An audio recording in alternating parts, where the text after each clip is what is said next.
Welcome back to Justice. While many schools remain unopened because of coronavirus concerns, a new CDC report shows that only 9,200 of the 161,000 deaths counted as COVID were from COVID alone. The other 94% had contributing conditions.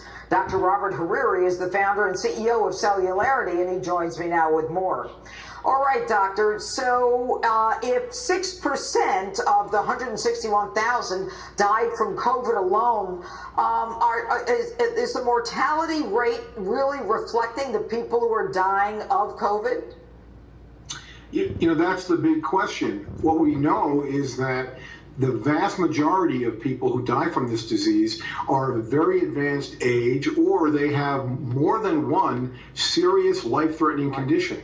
These comorbid conditions can best be characterized as bad health. They include things like diabetes, high blood pressure, pre-existing cardiac disease, immunologic disease, and it shouldn't be a surprise to anybody that these people are at risk of dying regardless of the precipitating factor. These are the people who unfortunately pass away during heat waves or just when they're exposed to things like seasonal flu.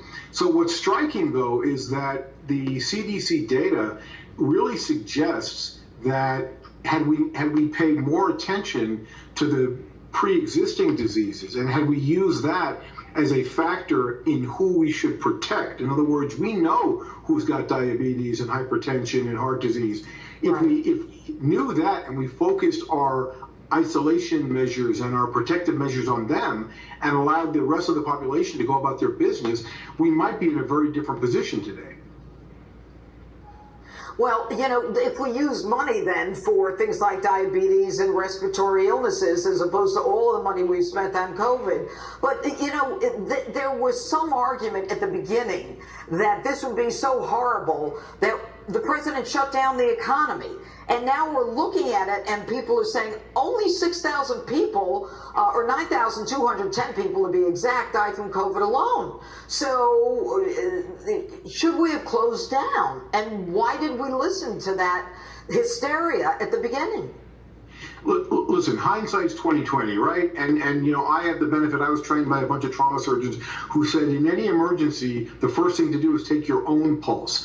I don't like the fact that we jumped to a very aggressive posture about this based upon reliance of one epidemiologic model produced by a professor at Imperial College London, Professor Ferguson, who has a track record of outlandishly overblown and alarmist predictions on these sorts of viral illnesses. You know, he's the guy who said that in response to the swine flu or mad cow disease that millions of people were going to die, and in fact he predicted would kill 200 million people, wound up killing less than 500 globally. So, you know, he's the wrong person to be following a model of, and I'm disappointed. But we listened to him. But doctor, we listened to him, and now we're listening to basically two doctors, Birx and Fauci. And I mean, should there be a commission? And I only have 10 seconds. Or should we just continue to listen to one or two people?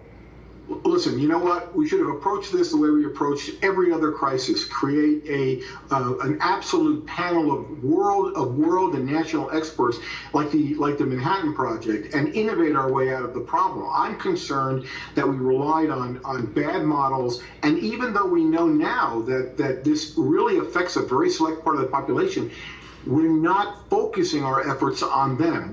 We have a blanket policy of isolating and restricting everybody, and I don't think that serves the public interest. Dr. Robert Hariri, thank you so much for being with us on Justice. My next guest has been off the grid for a month, and no, it's not Joe Biden.